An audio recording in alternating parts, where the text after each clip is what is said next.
the specific person you're referring to, at the American Association for the Advancement of Science debate, which I just wanted to make the comment. I went into that thinking that was going to be a debate. I came out of it realizing that they were just trying to set me up to put me down and shut me up forever, which they were not successful in doing. Why do you think that they're so reluctant to just listen to the evidence and look at the information and consider the possibility that maybe there had been an ancient civilization?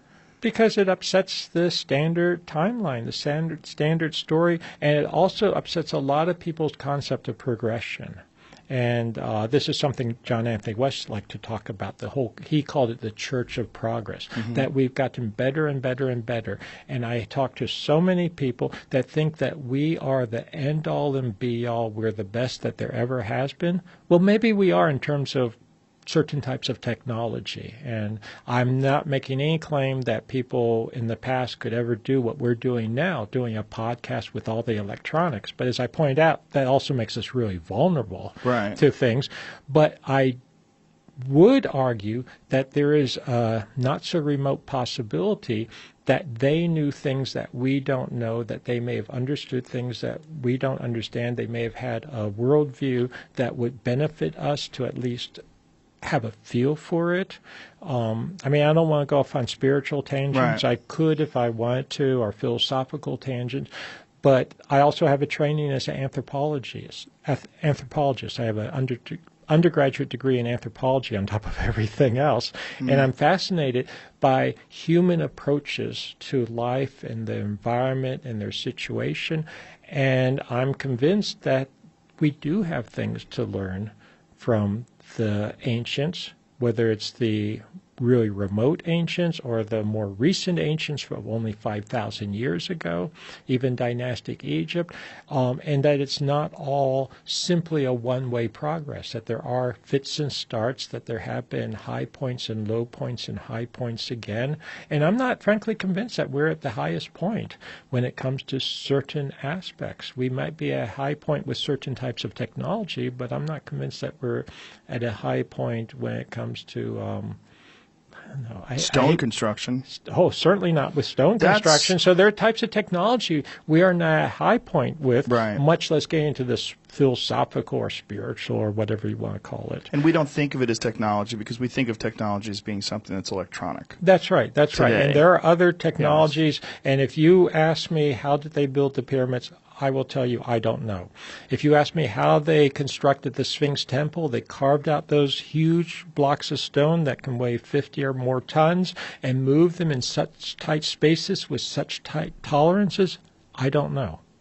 I mean, I'm not going to... No one really knows. No one really knows. And sometimes people say, you bring in thousands of slaves or whatnot. Well, there's no evidence for that. And where would you have them stand when you're building the Sphinx Temple? There's not enough room to get around. Stones are so big, even thousands of slaves struggle to move them. It's not like just get a couple buddies, we're going to move this couch. We're not talking about that. No.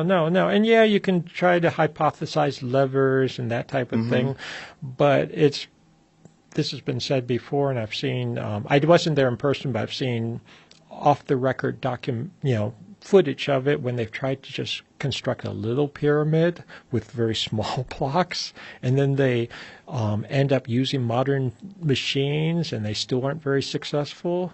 I mean, so they knew a lot. Yeah, they knew a lot. So there's a real resistance, I find, among a lot of my academic colleagues to want to even suggest that people could have known things in the past that we don't know now, or if they knew something in the past that we don't know now, it was so trivial that it was worth forgetting, worth not worrying about.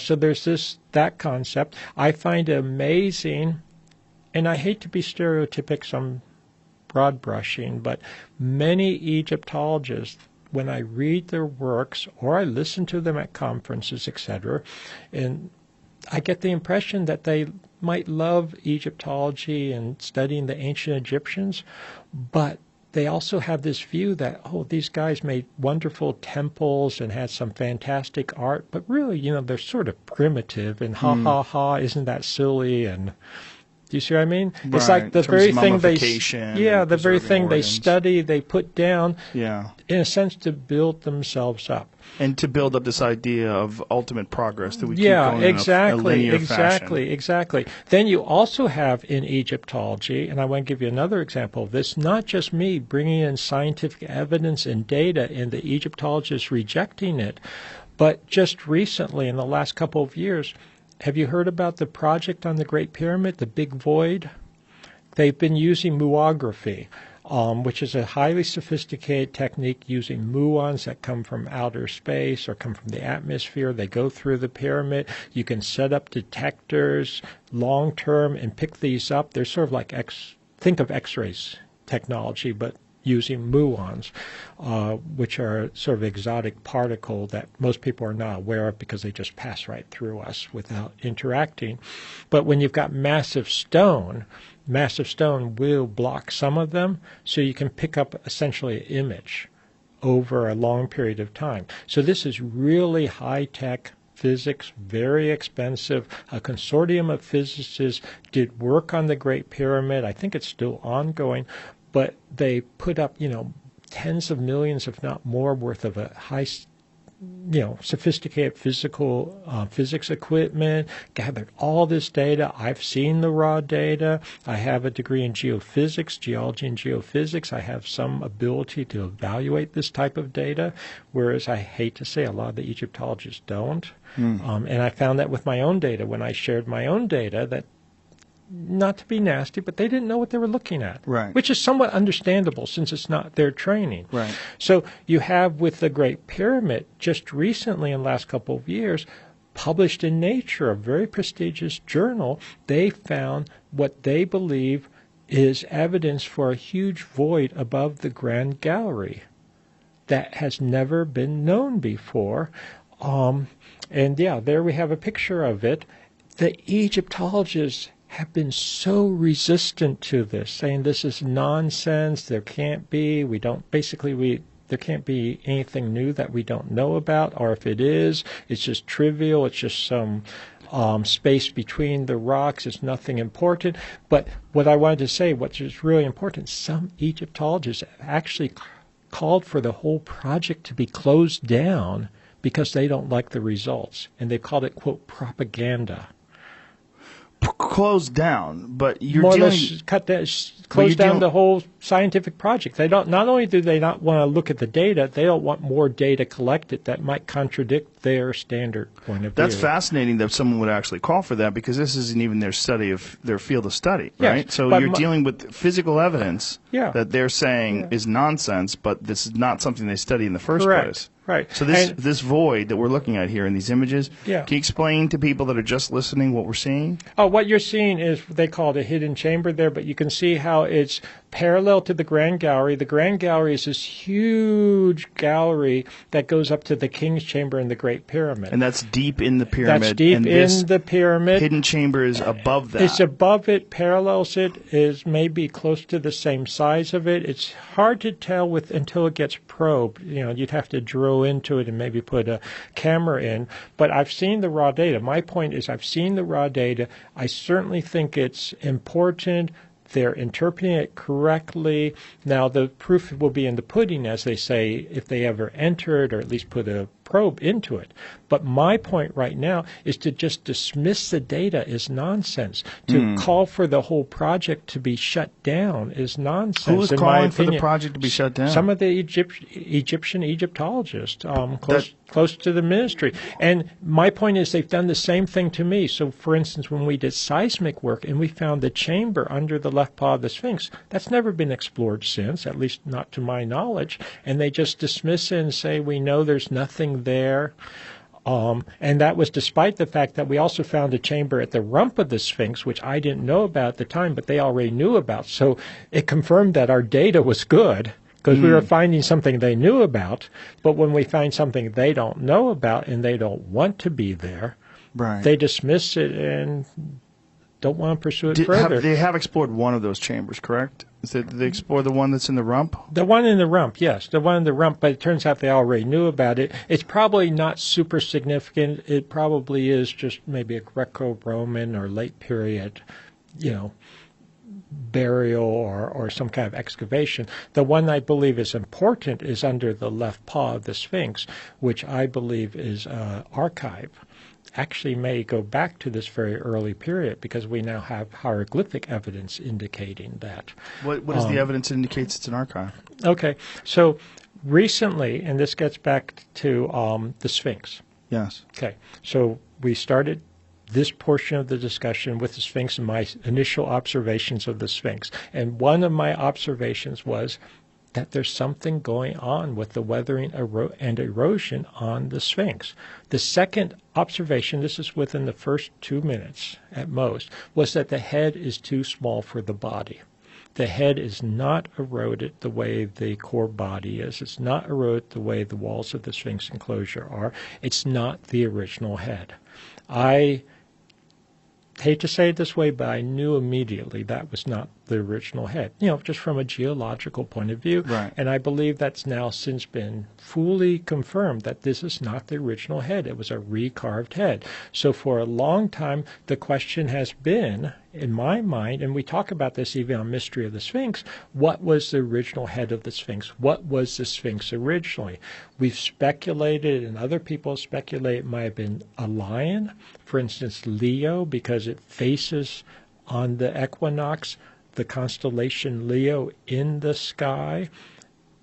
Not today, but 10,000 BC or so, more or less at the very end of the last ice age. Now, I've had a lot of colleagues of mine, academic colleagues, say that's nonsense, it doesn't mean anything because they weren't even recognizing the constellations back then. We now have plenty of evidence that at least some of the constellations that we recognize today, Leo I would put in that category, Taurus is in that category, Orion is in that category. Some of them we don't have evidence for, but the ones I just mentioned, these are constellations that go back well into the end of the last ice age. We have documents of that. We have mammoth bones where you have Orion carved on it. We have Taurus shown in cave walls. We have Leo shown. So to me, it's fascinating that some of these constellations that we recognize today were recognized tens of thousands of years ago. So to me, it's not nonsense that they carved a structure 10,000 BC approximately that was facing its own image in the sky. So one suggestion was that maybe it's Leo. But recently, Manu Saifzadeh, Dr. Manu Saifzadeh, another colleague of mine, he recognized initially that there is a title, what's known as a dual title, in dynastic Egypt that goes back to the 4th dynasty and even back to the 1st dynasty with the earliest writing, and it, when properly translated, basically refers to the Sphinx as the guardian of an archive, and not the Sphinx as we think of it as a lion with a human head, but as a lioness. And there was a name for this lioness, Mehet. She was the goddess Mehet, who guarded an archive. And we wrote a paper on that. When I say we, Manu Saifzadeh, myself, and Robert Bouval, who you may know of from Orion correlation, and some of his work ties in with this, the archaeoastronomy. But we've now found that there is this sign, which we named the JAW sign in honor of. Oh, that's awesome. In honor of John Anthony West.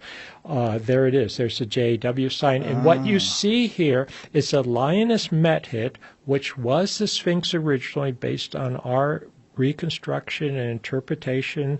And I can't go into all the details now. People can read the paper.